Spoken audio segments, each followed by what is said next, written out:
Well, I think I understand fire. I'm going to say I think I understand. I can't tell you for sure, but working there for 30 years, I mean, and knowing their equipment, I mean, and just, it's, yeah, there's just, I mean, it just came so ferociously and so rapidly. Yeah.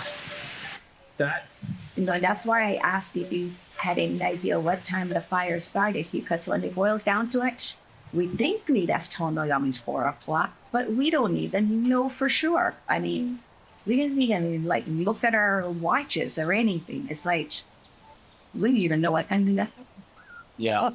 But I know it was really soon after the fire trucks went up the road. Wow. So now you lived in Lahaina town? On Lahaina Luna Road. Okay. Yes. How long have you lived there? Well, let me tell you that the home was from my mom and dad, which I was born and raised in. Wow. And then I moved away for 10 years and moved back to Maui. And then my husband and I moved back into that home, and we lived there for 40 years. 40 years. Yes. Born and raised there. And yourself, raised a family? I have no children. No children. Okay. No. But yeah. Just him and I. It's home. That's home. Yeah. And so that day, so before we even get there, you have a long history with the fire department. You've been an administrator with the fire department for many years. Yes. Give me a little background about yourself.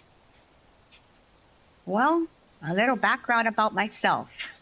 Yeah, with the fire department, your relationship with the fire department. My philosophy there has always been, from day one, was to do whatever I could do to help our firefighters do their job. Yeah.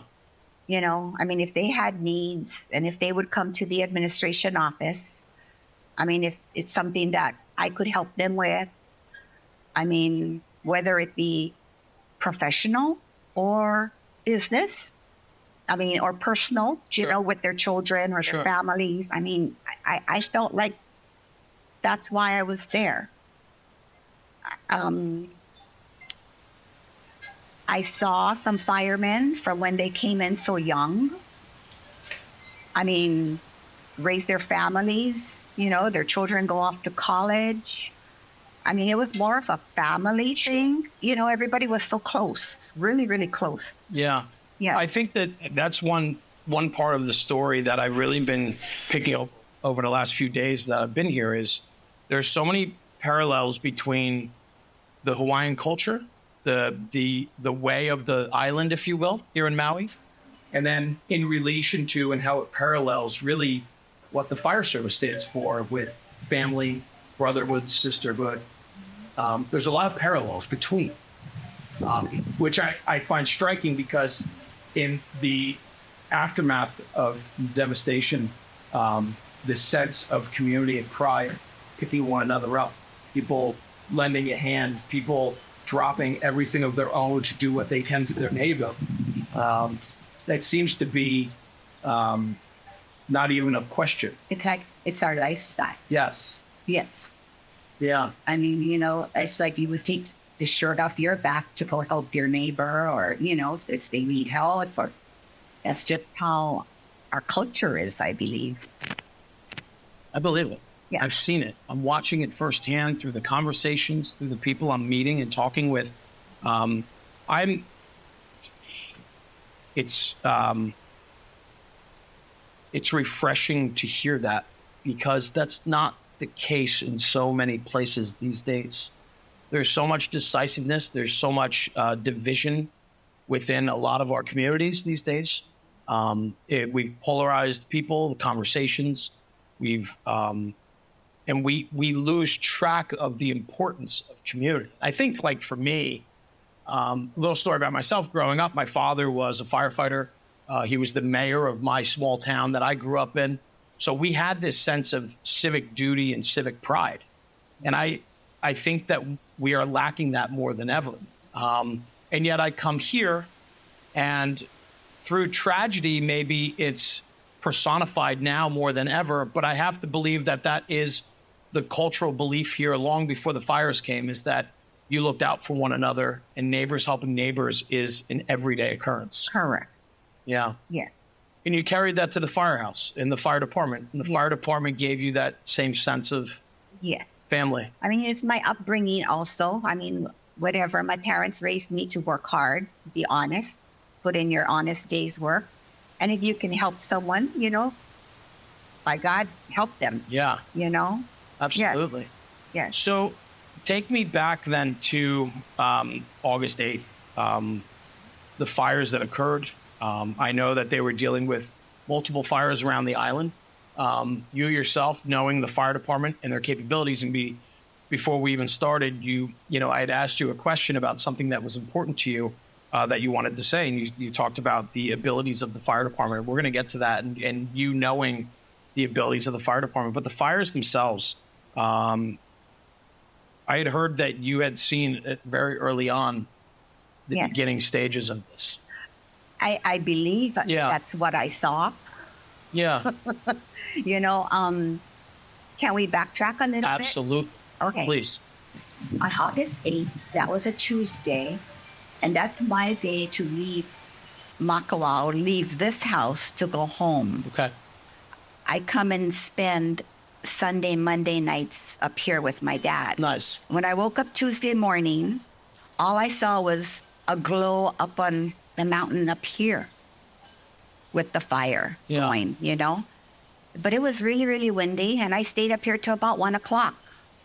Then I went home, drove home to my husband. He Yeah. was home all day without electricity. Okay.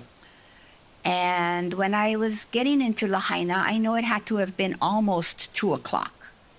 I still saw like engine 3 maybe and tanker 3 up on the hill from the morning fire, but no smoke. I didn't see no smoke whatsoever. So I made the turn from the bypass and I came down the road, which I live on the main road. And because there was no electricity, I actually went in the house to take a shower early. And I was done with my shower and I came out. Well, no, I was done with my shower. And I heard the fire trucks go up the road. And I guess being from living with fire service for all these years, no matter what, I always go outside and I am nosy and I mahoy and I look up the road. Yeah. And when I looked up the road, all I saw was fire, big fire, and pretty close already. You know, I mean, I can't tell you, maybe 500 yards Okay. maybe away.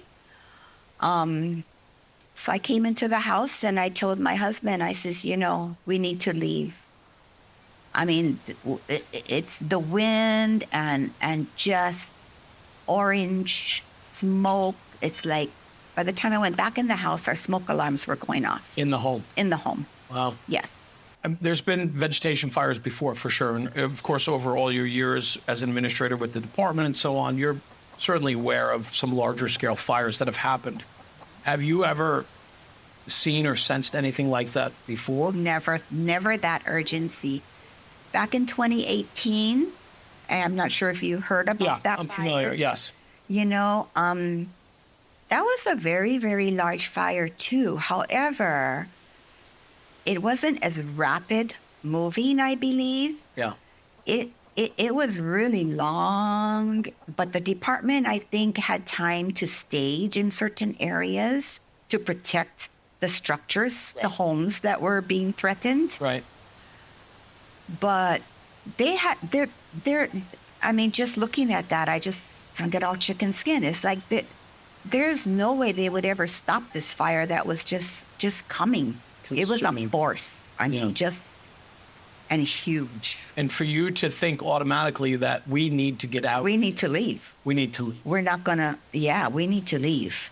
I mean, and yet I know that our friends in our neighborhood had left already. They were, you know, when I was outside, they were all jumping in their cars, our immediate neighbors, to leave, you know. So by the time I went in the house and I just told them we need to leave, we grabbed our cat and we started evacuating down Lahaina Luna Road, which was disaster. I mean, just the congestion of vehicles. Everybody fleeing. It's like you're just inching and you're courteous. You want to let a car in, and then you go, and down the road you let another car in. And while we're evacuating, just black smoke. You would think it was midnight at night. Wow. Where you can't see where you're going. Just an urgency of everybody trying to bottleneck down to Front Street. There was fire on the right and left of us already when we were leaving home. I mean, maybe 200 yards down the road. I mean, Pownell was all on fire. Houses on the right were starting to burn. So we're driving through this, and we're just thankful that we made it. We couldn't turn right or left on Honoapi'ilani Highway. We had to go straight down to Front Street. I pity the police officers that were at Lahaina Luna Road. I mean, they had no masks, no protective gear. They're out there in all this smoke. Yeah. But everybody just helter-skeltered, inch their way down. And we were thankful we made it through power lines, down aluminum roofs just flapping in the wind. We were able to go left. And we had a plan with our neighbors to meet them at Wai'ola Church. That was our meeting place. Yeah. So it was another couple. And by the time we were coming up Prison Street, we made it to Front Street, coming up Prison Street, Ainanalu was fully engulfed.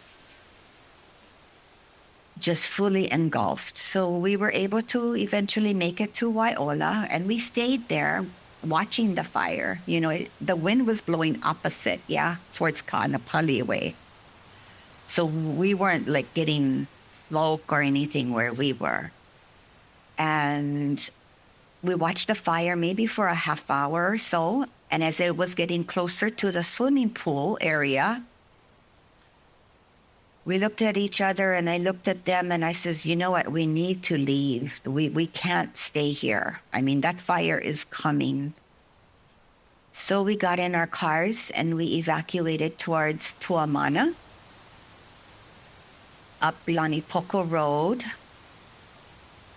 And my husband was determined to go home. Yeah. So instead of turning right to go to Wailuku or Kahului, we turned left on the bypass road. And there were hundreds of cars. Everybody was watching the fire. So we were inching our way until we got to almost Hokiokio. And I don't know if this was like at 9 o'clock at night already, 4 or 5 hours later. But anyway, the police, 4 police officers came with their vehicles, adamantly told us, you need to evacuate Lahaina now. Move it. I mean, it's like, move it. So everybody started turning around in an orderly manner. And we all got chased out of Lahaina. And that is when we wound up here. And of course, there's no cell service, I was going to ask you about that. There's nobody we could call. At one point or another, when I was at Wai'ola Church, I could get a hold of my brother just briefly. It was just the hello, I'm okay, and we cut off service, But nobody had cell service. And, backtracking also, there is something else that was really important to us, we think. We had no warnings. Absolutely no warnings. Other than that fire trucks going up the I was road, going to ask you about that. no sirens, no police, anybody going through neighborhoods, like nothing. So, the older people that live in Lahaina, I mean, it's like they had no notice. Yeah. They're not going to be nosy and go out the road in the wind and go look and see what's going on. Yeah, I mean, That's my only downfall of this whole situation is just no emergency notification. The speed in which that fire consumed. Mm-hmm. I mean, even to the most seasoned firefighters, I don't think It mattered. rationally you could envision fire consuming at that pace. At that pace. I mean, the wind. I mean, the winds was... Yeah. When you made that immediate decision to evacuate with your husband, and you left together, We did. did you have this sense that it was going to be all consuming? I did. You did. I did. Because I've never seen fire like that in a residential area. Yeah. I mean, brush is brush, you know, when brush burns. And, Sure. And the department has time to put up a fire line or, you know, it's like they had no time to do anything. Right. Absolutely nothing. I mean, it breaks my heart to think that they endangered their lives in the neighborhoods, burning their trucks, their lives. I mean, you know, that's really, really sad. Yeah. The stories from which we're hearing and the conversations that we're having. Heroism for sure. No firefighter will tell you that, you know, it's just another day at the office, if you will. But No, I'll tell you, not that day. not that day. And that's what I was getting at, right? You know, we can only be taught so much in our playbooks and through training and so on. But a day like that, man, it's a reactive. There's nothing proactive about it. In the time in which it consumed. Lahaina town itself was an older town. Very. The infrastructure was older. The buildings were all joined together. Yeah. They were all wood. Most of them were wooden structures. Yeah. And I mean, the area is not shy to vegetation fires. So it's, you know, unfortunately, you know, I think everything that day came together for just an unbearable firestorm. For you, when you were fleeing with your husband, understanding that you might not be able to come back to your home, as you said, were you at any time fearing for your own lives, your own safety? You know, I felt for our lives while we were evacuating, Yeah. only because all we heard was pop and booms and, I mean, things exploding, things hitting our vehicle Yeah. while we're, you know, trying to evacuate. Just that initial evacuation period from our home to Front Street. I don't know. Did it take us an hour? 45 minutes? It was just, you know, inching and inching and inching. I mean, Yeah. we couldn't get out of there fast enough. Right. That's how we felt. Yeah. You know, I could feel the heat in the vehicle, Yeah. you know, and when you look around you at two sides, it's like, oh my God, it's burning there. We have to hurry. You know, it's like, and you can't hurry. You can't. I mean, we just couldn't.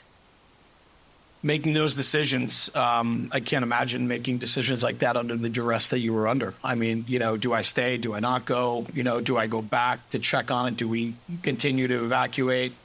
Worrying about friends, family. I mean, you lived there for a very long time. And the one story that keeps coming to light is, you know, when we talk about community, generational community, you know, born and raised in that home and then living there yourself for many years, that was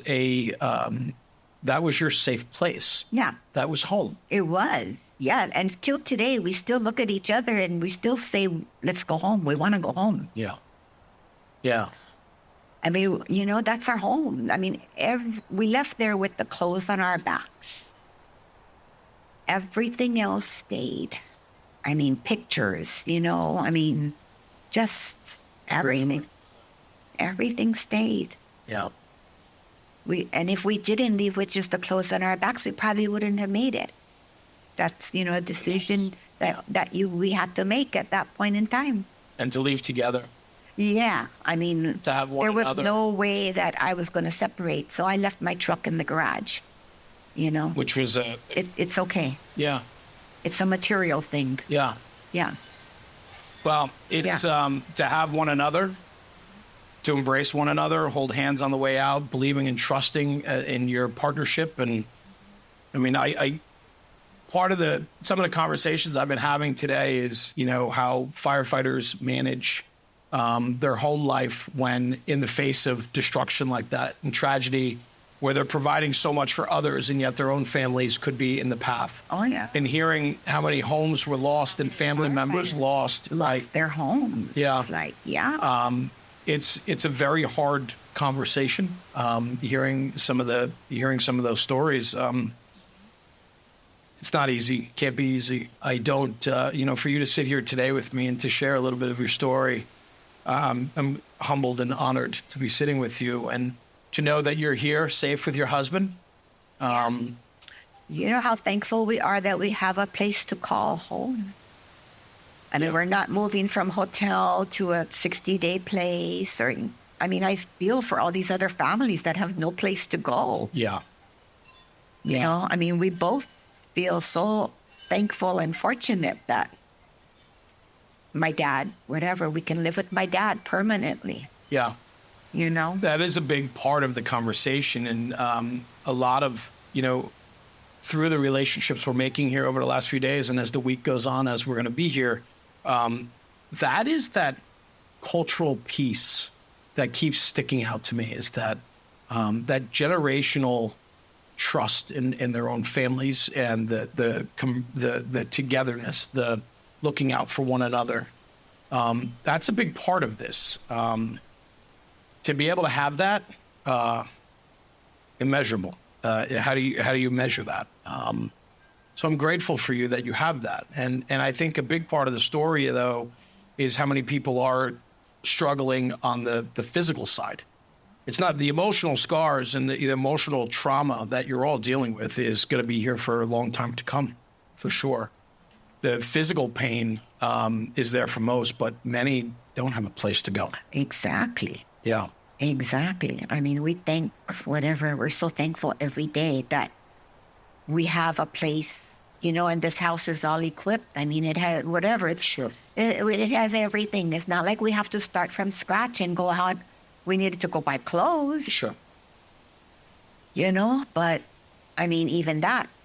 I mean, you remember Corinne Amos? Yeah. She came from Oahu and brought me like 2 duffel bags of clothes. Wow. So that's what I'm wearing. It's like, I really haven't, I just don't feel like going out and doing like shopping. I understand that. I don't. Yeah. I mean, it's okay. We have good friends. We have our family. And we're thankful that we're not having to be in a hotel or go look for somewhere to rent at such high rental rates here on Maui. Sure. Yeah. And at our age, to start all over. Yeah. It's hard. You're going to ask me the question if we're ever going to go back to our property? I was going to get there, but I think I know the answer.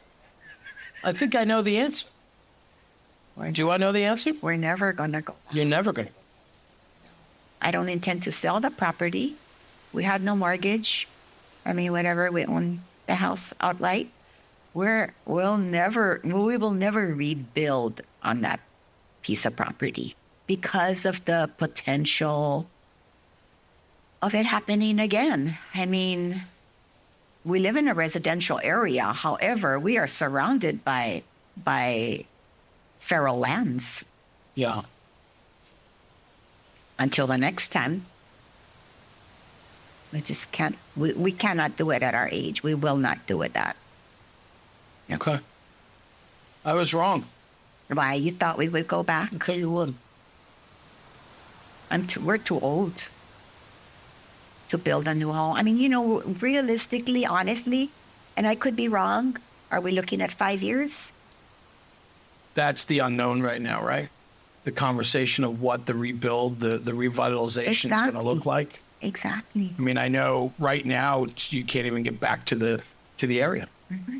It's cordoned off, and they have the cleanups are still underway, and so on. So I know it's a long arduous road ahead for sure. Yeah. You know, we're fortunate. We have had pictures of our property, you know, so we know what it looks like. Yeah. Yeah. Yeah. So, I mean, it's just ash. Yeah. Amazing when you think about it, you know, the intensity of the fire Yeah. Yeah. and how long it burned. I don't understand fire that much, Amos, but it had to have burned for hours. The temperatures in which a firestorm produces a fire of that magnitude with those type of conditions creates its own environment, and it's all consuming. Anything and everything in its path is consumed. And it defies logic in many reasons. People, even firefighters, we have a hard time understanding. We were talking about this earlier, talking about it really does defy logic in many ways, and trying to understand it is challenging for many. Yeah. Yeah. I mean, I look at pictures of the whole neighborhood. I mean, there's no way our department could take a stand anywhere to protect. I don't believe they could. Yeah. You know, you said before, this is that part of coming back to that conversation. You said you heard the sirens, and I wanted to peek out. I wanted to see my department, your department. Yeah, I mean, look, I still have that in me where, okay, where are they going? Absolutely. You know? Yeah. And listening to you with all your years with the department, I mean, you talked about, you talked some operational, considerations in firefighting early on in our conversation. So you certainly have an understanding after 30 years of the fire department about, some operational level things. And so for you to see that in the conditions that were there present that day, you had said to me that there was nothing they could do. Nothing. Absolutely nothing. I mean, I believe that. And, I hope and pray that more people will believe that also. Yeah. I think it's really bad. I mean, if of comments or negativity, I mean, it's like they're only trained and they only have the equipment that they have. And with a fire of that intensity, there's nothing they could do. Absolutely. The largest fire department in the world would. No matter how much water they had, no matter how much, exactly. You would not have been able to make a stand. No. Not Consumed. Yes. Yeah. Yes. From all directions, too, it seems. How important is that for you to be protective of that department you love so much? Very important. Yeah. Yeah. I mean, I'm thankful I got to work there for 30 years. Family. Yeah. Family. I am. I'm very, very thankful. Well, I'm thankful. I'm thankful for you making these relationships and friendships along the way this week. It's just sitting down with you and hearing a little bit of your story. Man, I'll tell you, you're strong. You're strong. I have to be. Yeah. I have my moments. I'm sure. But then I try to gather myself and say, how thankful we are. We're alive. Yeah. We are alive. We made it. Yeah. There's so many other people that did not make it. And that's so sad. It is. It is. It's so sad. Notification, banging on doors, getting people alerted. Like you said, if you didn't pop your head out and see where your department was going, you would have been behind. That is correct, and that is true. There's that instinct. Yeah. You heard the trucks, you heard the sirens. Yeah, for sure. It's like I go on the alley outside. It's like, what's going on? Where they're going, Yeah. Yeah. Well, thank you. I'm sure it wasn't easy to chat with me today about this and to talk about it, but maybe it's part of the process. I don't know for you, but the healing process. Maybe. I'm grateful though, and to share your story with our community is super important, I think, because we need to tell the stories of what happened here coming straight from the people that it happened to. And that way we protect the truth and the legacy of yourself and your husband, and the residents and the many, many people that loved Lahaina Town like they have. So thank you for spending some time with me today. You're welcome. I appreciate that very much. You're welcome.